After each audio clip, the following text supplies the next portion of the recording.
Alright guys, today what we're going to do is test out what just might be the first 3D printed solar panel. This is a very weak form of a solar panel. This is a combination of copper and cupric oxide. So I've printed a copper solar panel, which is what you see here out of Protopasta's 60% fill copper PLA. I've then oxidized that material, so I created a layer of cupric oxide. I've sanded all the cupric oxide off of the high spots and left the cupric oxide down in the lower channels. This should give us an actual solar panel.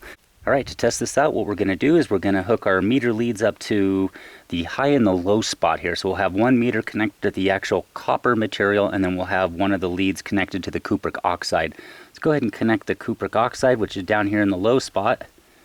Okay, no voltage. Let's go over here and connect up to this high spot where the copper is. Oh, look at that. I hope you can see it. 1.9 millivolts, 1.8 millivolts. The cloud cover kind of needs to break away. Maybe we'll get a higher voltage as it does. It looks about 1.5 millivolts. Alright, here comes some better sun. Let's see if this actually improves the output of our solar panel. A little increase there. I saw it bump up to 1.6. Another cloud coming over.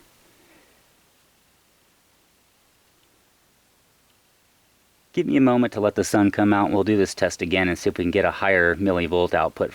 Now obviously millivolts is very low output, but it does represent the fact that we are creating solar electric energy from our 3D printed solar panel. And give this a try.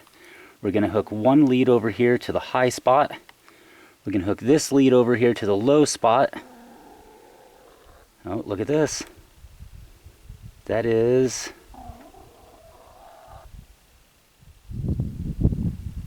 1.92 millivolts.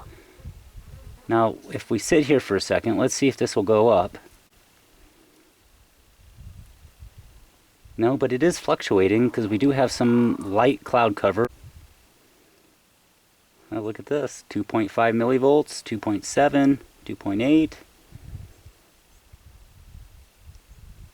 Well, there you go, guys. There was a demonstration of what just might be the first 3D printed solar panel.